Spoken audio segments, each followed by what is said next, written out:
Good morning, good afternoon, good evening, everyone. Welcome to the next Wasteless World Talks. Today with Bill and Noah, and new term.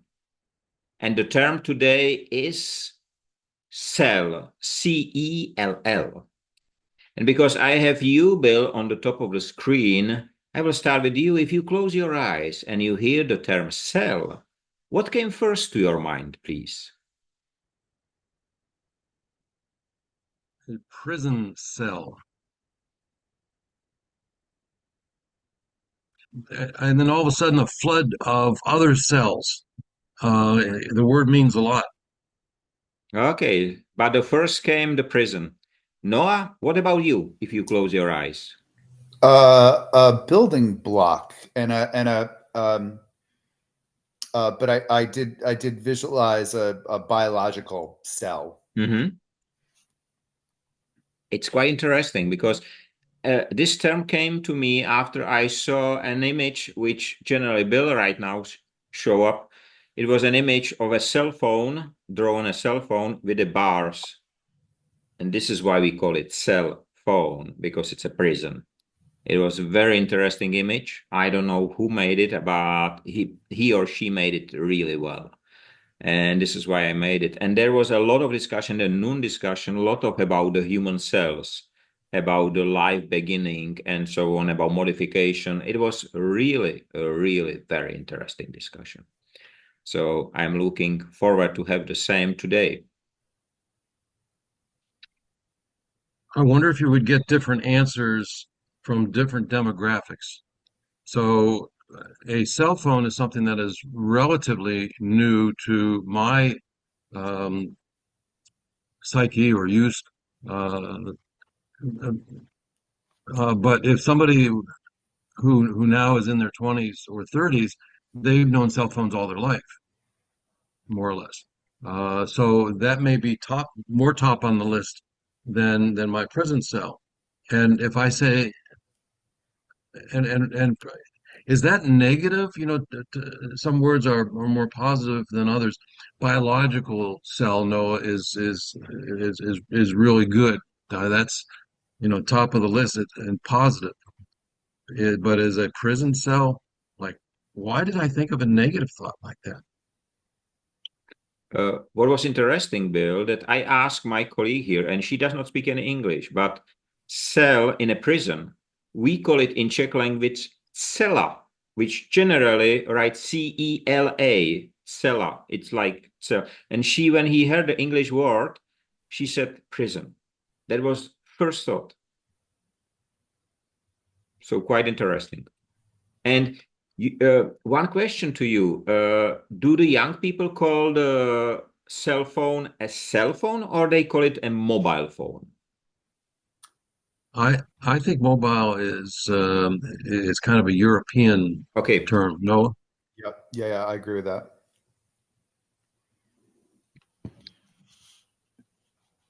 so now, I think the yes. kids today just call it their phone.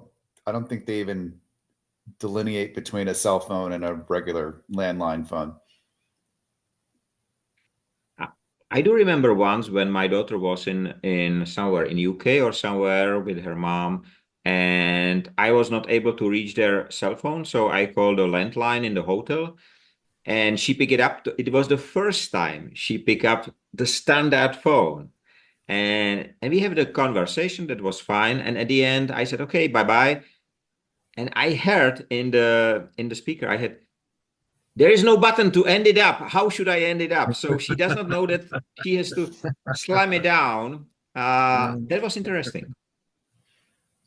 one time we can have a talk about the difference that people, that are growing up now have in what they call things and how they understand things. Somebody said to me yesterday, I think the people growing up don't know how to brew tea. And I thought, well, that's dumb. You just pour water on it, on the tea bag. And they said, because they only drink tea that comes out of a plastic bottle. And so, how many differences are there throughout society where we answer differently than what our grandkids or our kids often? Well, there's some, I'm sure you've both seen them. There's some great memes running around kind of doing a generational differences like terms baby boomers or Gen X would recognize or use that millennials or and Gen Z wouldn't know, like payphone and floppy disk and cassette, even like CD, right? CDs are relatively dated technology. I remember, Bill, you may have heard this when I gave the um, industry foro speeches I was giving, that Tom Brady won his first Super Bowl before the iPhone was released. Like, it's just so recent. And Michael, you may not get that reference. Tom Brady is a famous American football quarterback who just retired. He's relatively young. But the idea that he won, he has been at the pinnacle of an athletic career longer than this globally transformational cellular technology has been available. It's just, it gives a real reference point on the speed of change. I also, Michael, you will appreciate this one. It was a couple of years ago when I was giving that presentation, but I was able to say, 100 years ago, the Ottoman Empire still existed. The Ottoman Empire existed up until 1918, and it was it was 2018 or something when I was giving this presentation. So the rate of change has just been so incredibly fast over the last few decades that the words that we use, I think, are changing very quickly as well. There is one interesting thing which you bring me to. Generally, we stop using the years. We say before COVID, after COVID, Yeah, before iPhone, after iPhone, before Google, whatever. We stop to use the numbers. yeah, they're losing, without context. They lose their reference point. When we say cell, the cell phone, the smartphone is a cell phone, but not all cell phones are smartphones. And what reminds me of that is I used to work for Motorola a long time ago, and in fact, they introduced the first cellular system in Washington, D.C. in 77 or 78. And I held it in my hands, and it looked like a World War II walkie-talkie this big. But they said, "This is wonderful. We can find out where the other party is within 3 city blocks." And there were 3 cell towers in town. So that was in the 70s. And then, of course, everything changed so dramatically in 2007 when the smartphone was first shipped. So uh, it just, but you're right, Noah. I had a good friend of mine. You probably know her, but I can't remember her name. And she started off every presentation with the pace of change today is the slowest you'll see it for the rest of your life. Yep. And every day I'm reminded of that because every day I see something like, wow, how did that happen? Or boy, how long have they been planning that? Right? It just and it's picking up speed. On the other hand, everything is picking up speed except for picking up the astronauts on the space station. They fly for 8 days and they will come back in 6 months. So I just wonder what the parents will say. We prepared you the lunch, so you can take it with you. I don't think it will be enough. So,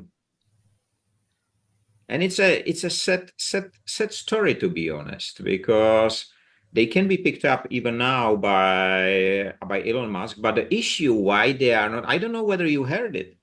The issue, they have different how it's called, the space suits. They have the type for Boeing, but they don't have the type for Elon Musk rocket.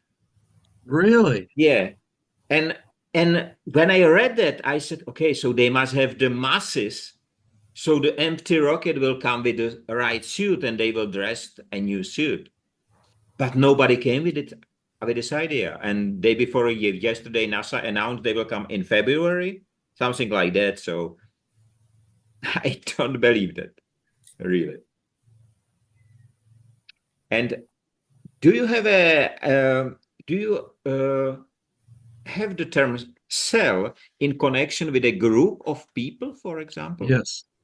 Well, Okay. they again, to me, it has a negative connotation because it was used only in the connotation of a cell of terrorists. So these would be, people Mm. who are all planning something quietly and so on, a cell of terrorists. But that is used for a group. This is my cell, a group of people, right? Yeah, Bill, Am I right on that? I didn't even think of that, but yeah, when talking about a terror cell, that is a group of people, but it's not used in kind of everyday common language. It is interesting that the word cell has, again, these words you choose, Michael, are so interesting. It has so many different meanings, but I guess the root is a container of some sort. Yeah, Yeah, okay, so that would go for a prison because it's a container, right. and a group of people And a and a biological cell. biological. And I think cellular is a cell is a short term for cellular, but I don't even know why they use that term for cellular communications. I think because the at the station they create so you have a circle of whatever, and Oh, they call like this a as a container. cell. Yeah, yeah. So if you Okay. have three, then you can allocate. I know it because I was in the business somehow doing the servicing and so on. So we have a lot of to do with that. So Very interesting. mm, that's because of that. And one of the interesting part of the discussion was there as well, of course, the modification of the cells in the body, like the cancer, how they start to modify it and so on. And it was quite interesting discussion because we came to the fact that it can, for example, different frequencies can help healing, and even in if the mindset is right, so you healed faster and so on. So it was very interesting, really, really interesting. People from all around the globe, including the US, was there. So very interesting. Unfortunately, cannot be recorded. So that's the only So issue. the cell, the cancer cells, I understand are smart. So that's a smart cell rather than a smartphone. But they can learn that the if you're having some treatment done to it, chemo or something like that, it can figure it out and figure out how to get around it. Um, Cancer cells. And a good friend of mine, who is a doctor, she said, she published this big paper about 10 years ago. Stress causes cancer. So when you say the frequencies or what's in the mind, uh, that goes along with that. Yeah. And if you look at the news today, they are filled with bad news. It looks like generally the society or someone who is directing it would don't like to have a healthy people. Only the negative thoughts are being. So today, for after quite a while, again there is a start to speak about the Third World War. So at least here in the media. Yeah. Well, fear sells. It's funny that the you mentioned cancer cells, Bill, as we're talking about cell phones, because there may be a tie between, cellular radiation and unchecked cell growth in humans. The yeah, the cell, is such a foundational building block of life, right? And it contains all these other parts that make it like a little machine. And it's interesting, even at the cellular level, when we're talking about a wasteless world, at a cellular level, the cells themselves have mechanisms to deal with their own waste.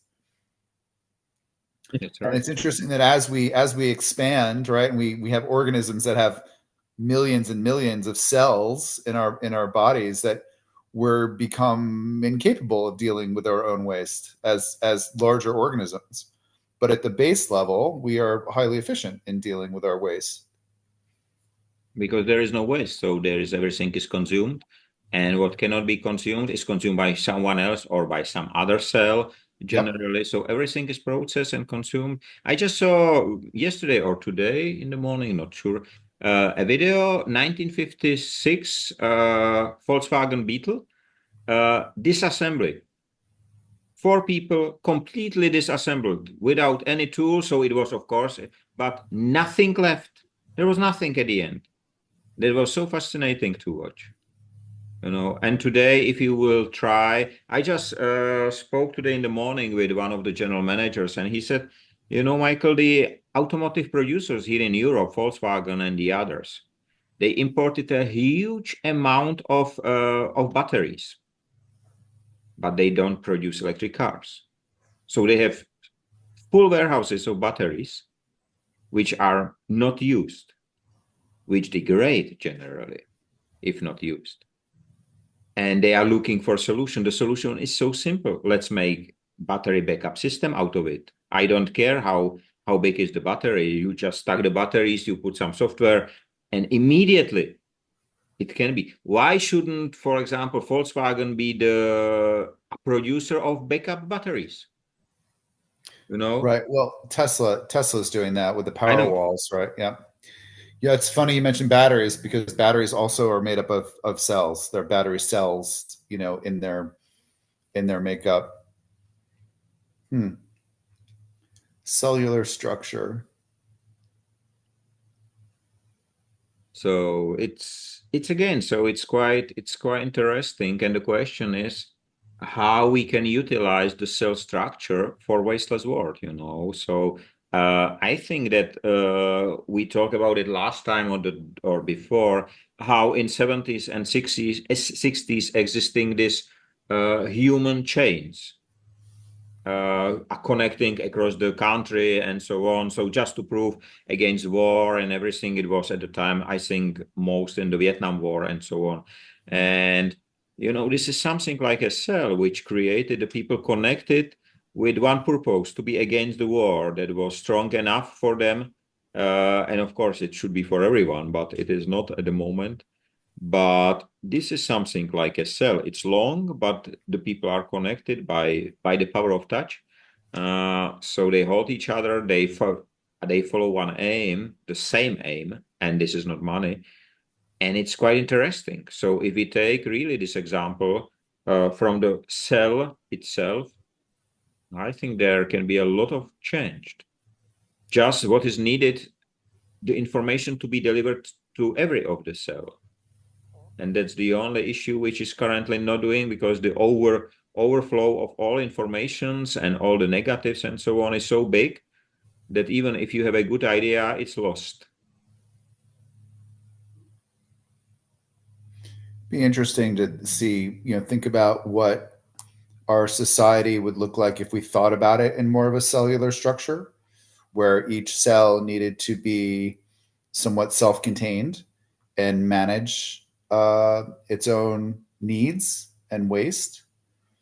I think that we probably did that when we were, when there were less people on the planet, and we lived in a more tribal environment, that each human tribe could have been considered a cell.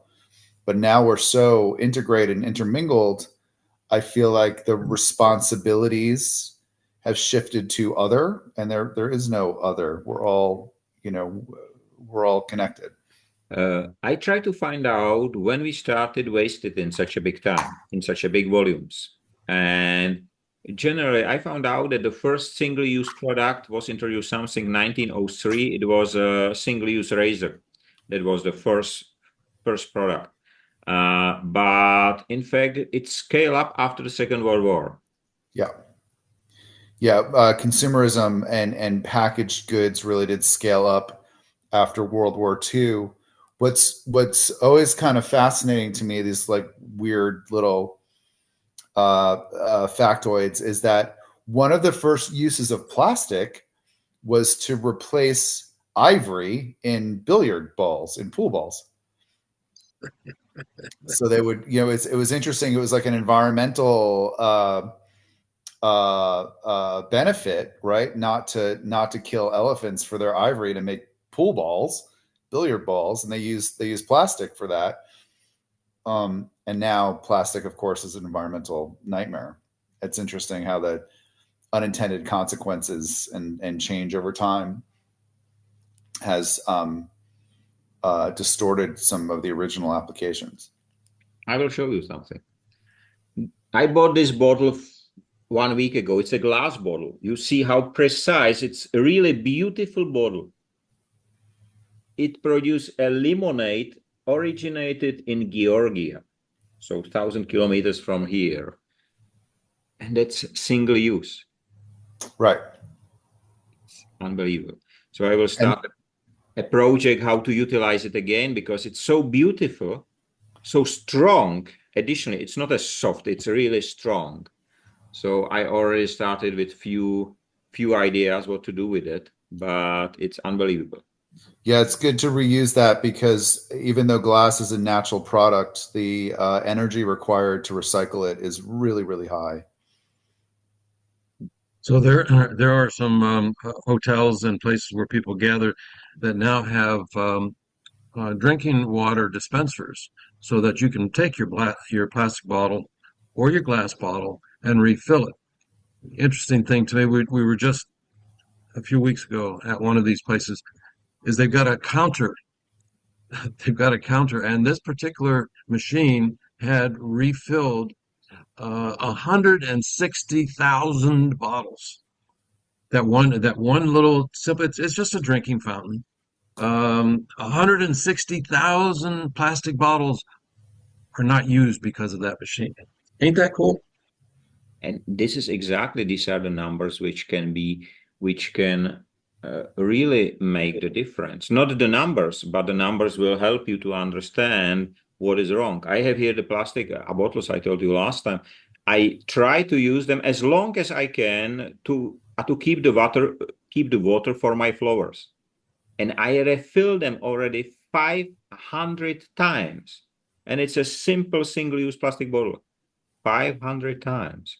And still the water is there, no leak. Of course, it's just standing on the floor and waiting until the flowers will be watered. So why should there be any leak? So Michael, I'm gonna try to tie this to cell, because I've been pondering this question, and I'd love your opinion. Considering that a landfill is ultimately a cell, right? It's encased waste. The plastic that goes into a landfill is it'll last, arguably forever, but it's also inert. It doesn't do anything, right? It just kind of sits there. It doesn't really break down. It doesn't produce greenhouse gases. What are your thoughts on we've villainized landfills in favor of recycling, which requires more energy. What are your thoughts on how we think about these waste cells of landfills and how best to manage them in the future? So landfills for me are new mines. You can take the material out of the landfills and you will have enough material to cover the demand which is needed. The technology exists for this. So there exists a technology for separation. There exists technology for several things. But the issue is that landfill for the waste industry is just one of the income streams. Because the waste industry is so rich, not because they are so clever or so advanced. The clever part about waste industry is that they have multiple income streams for the same, exactly the same. You pay for your garbage bin, then you pay for the dispatch, then you pay for the landfill, then you pay for burning it, then you pay, and they get additionally to that they get the incentives. So they, for one piece, they get paid 5 times, even 10 times. So why should they change something? So for me, it's really a new mine, the on the ground mine, as we call it. The same is on the orbit. There is a lot of metal, a lot of different things which we can utilize. And I am sure, and I told it many times, if I will be the garbage picker on the orbit, every single piece which I will pick will be very valuable, especially for the person who sent it there, who does not want somebody else to see. These people will pay for it. But right now, because it's there no obligation generally towards picking it up, so we just send it there. And there was even an idea, I think from the US, not sure about it, but there was an idea, let's send, instead of on a landfill, let's send our waste to space. It was a real idea. They look for investors, and so I don't know how successful they've been, but and Elon Musk, a few years ago when he started to speak about Mars, he said, okay, Mars. So the concern was, and what it is if there is some aliens? And he said, okay, let's send nuclear bombs first.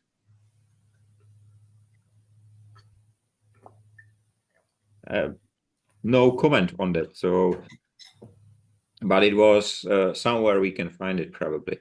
But to answer your question, it should be utilized. It shouldn't be filled again, because if you have a waste prevention, you don't build up the other landfills anymore.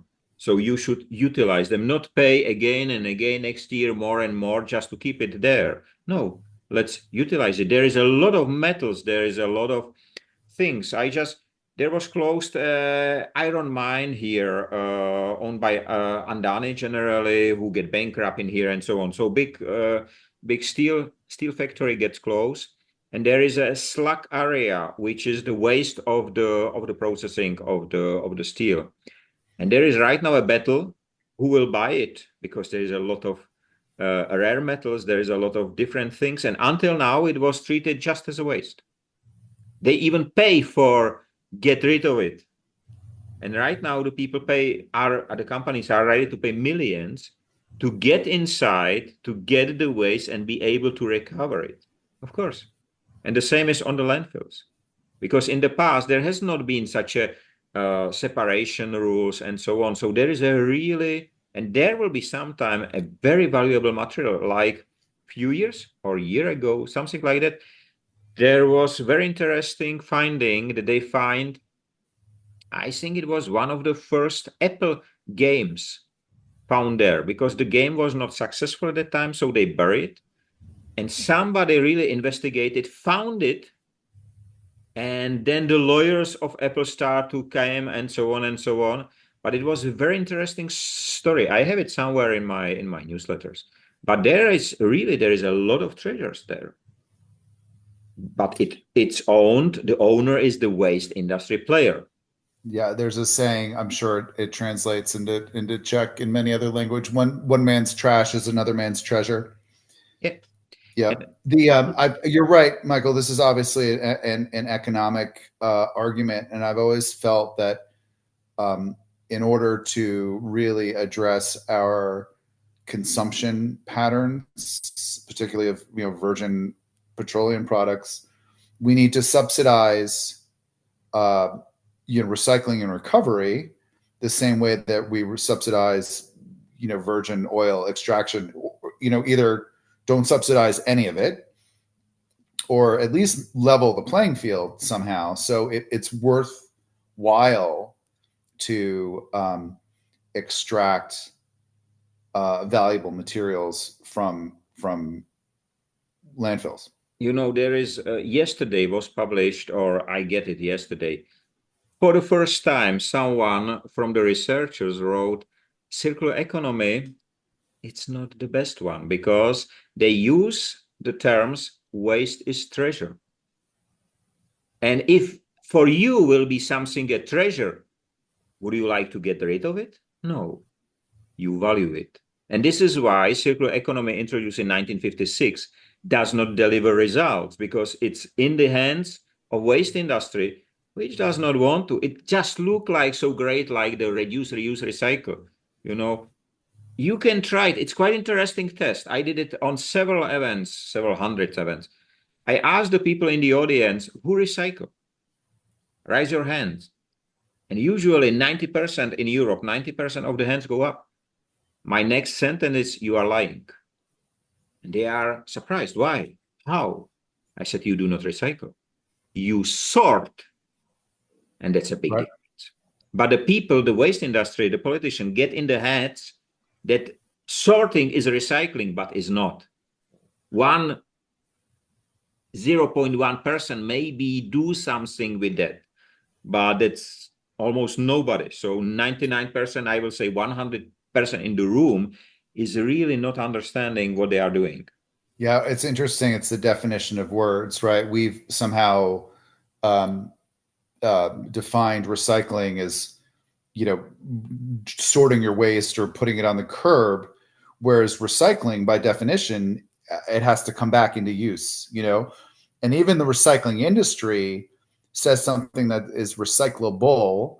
It doesn't mean it's recycled, and often it's remade into something else that has a linear end. Like I'm sure you both know, the vast majority of PET, plastic bottles, is made into carpet, and carpet does not get recycled when it's done. It gets thrown out, so it's the bottles get remade once maybe, and then they end up back as some other product that